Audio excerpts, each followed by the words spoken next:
Yes, sir. What up, everybody? It's your girl Ray, and today we're going to talk about the Travis LeBron, aka the LeBron 20 All-Star. Now, this shoe released on All-Star Weekend, which happens to be the week after LeBron broke the scoring record. Into the third quarter, LeBron James, a shot at history.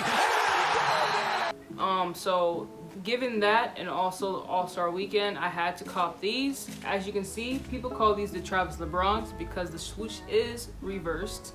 But Travis was not the first person to do that.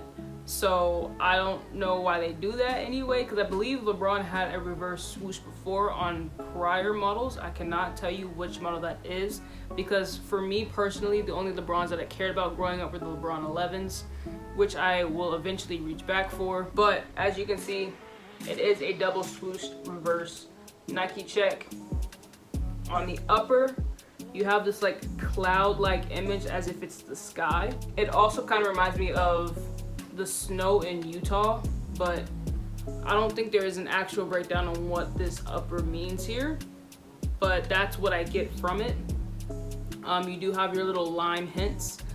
So the little metal 20 right here is in like a limeish color, as well as this eye hole here, and then you also have the lime swoosh on the medial side. On the back it says the record of LeBron James, and on the inside, on the insole, it does have that museum-like feel to it, as if this is like a plaque placed on the shoe in a museum. On the front part, on the tongue, you have legacy preserved, as well as the XX here, so 20 right there as well, and LeBron's logo on top of that. This is more of a rubber foam on the tongue, so if anyone doesn't have a LeBron 20, it's like a rubbery foam. I can't necessarily explain it. It does have an exposed foam on the top part of the tongue, and on the inside of the tongue you do have your pink part, which I believe is on all the LeBron 20s thus far, which are part of the pink diamond collection. I don't know if there's going to be a time where he's going to change it to like the blue diamond collection or the green diamond collection, but as of right now, every LeBron 20 has that pink diamond collection on the back of the tongue. Now the midsole is this pastel pink color on the bottom. It goes all the way around, and then right here you have little prints of records like triple doubles. On one of the parts it says 11 LA triple double, which I'm assuming he may have scored 11 points at the Lakers or at a Lakers game, and then it has 18 Lakers MVP. It has a whole bunch of different writing on here, which are pretty much the records of LeBron James, just covering this little toe guard right here. And the writing continues on the other side, but in blue. That is more on the upper, so you have it right here, and then lower right here on the guards. At the bottom of the shoe, you do have this carbon fiber shank down here, and the print on here I believe is from his hometown in Akron. This shoe does come with two laces. It comes with the stock laces, which match the upper, and it does come with an off-white lace, which matches the swoosh. I think these would look really good with lime laces or with these pastel pink lace. I do have pink laces, but I don't think it would work on these. I think that pastel is what is needed. I feel like they could have given us that for these shoes, especially since they are all-star, so you would expect something a little bit special for these. They could have gave us an extra 2 pairs of laces, and that would have been great. But nonetheless, I love these shoes absolutely so much. But the big thing is sizing. For these, I went true to size. I did order a true to size pair. I ordered a size 8 and an 8.5, so I can test both of them out. And with doing that, I realized that the size 8, my true to size, is extremely tight when you put it on. Like, this front part just hugs the mess out of your top forefoot.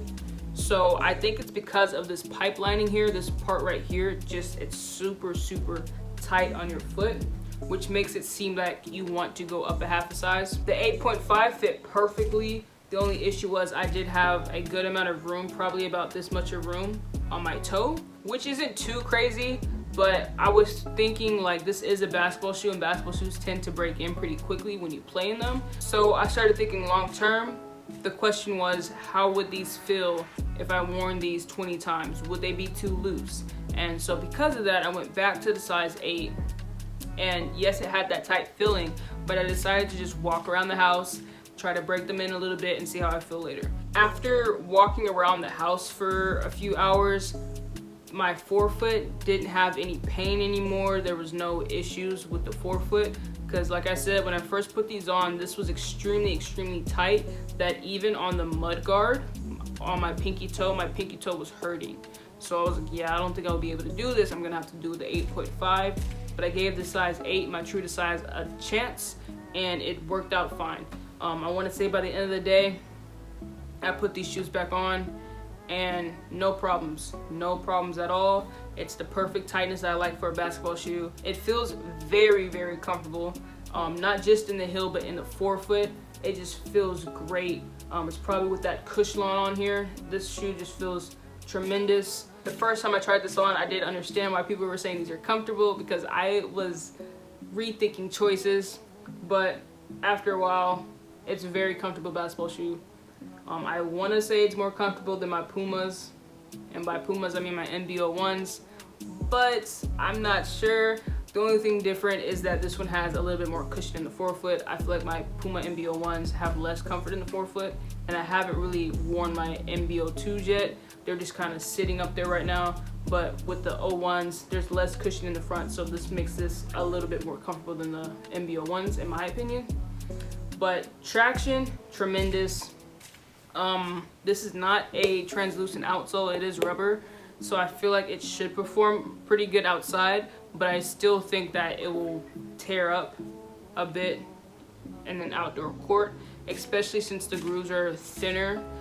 So I would recommend using these in outdoor situations, but maybe if it's a cold day outside, maybe you can use these, but definitely not when it's hot on a blacktop or anything like that. I wouldn't wear these.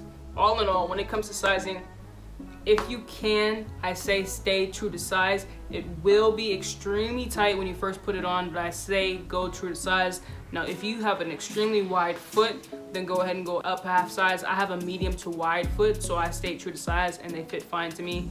But the only issue is that first wear, it is going to be tight and it might even hurt your pinky toe. But when you let the shoe break in and let it do its thing and let it mold to your foot, I think you'll do fine going true to size. That's all I have for you guys when it comes to these LeBron 20s. I'm very excited to see what other colorways come out, as well as waiting for the John Morants to come out and the Jason Tatums to come out. I need those as well. But as of right now, these LeBron 20s are looking very promising in the basketball world. I'm seeing a lot of players wearing them. I'm seeing a lot of regular people wearing them. And yeah, you can dress them up. Like the suede pairs, I think there's an olive one and now the Liverpool one. Those look great in like regular casual wear, and then the knit ones look great in basketball. So there's a market for both situations. I think I might pick up the olive pair in the future. I'm waiting for it to go on sale, but I noticed that sizes are selling out, so I might need to just jump on it. But I'm gonna wait it out. Hopefully it goes on sale eventually. I know DTLR had a sale for the Heat pair. I think it was at like $160, which I thought about copying, but I really wanted these, so I just passed on it and went ahead and copped these. So going to wait to see if anything else goes on sale. But please like, share, and subscribe. Comment down below if you have already copped these shoes, or if you're trying to cop these in the future, or if you're waiting for a sale. Now, in my honest opinion, I don't think you should wait for these to go on sale. I don't think these are going to go on sale, to be honest. Maybe the other shoes, but I don't think these are going to go on sale. I appreciate each and every one of you guys so much for watching. Salute.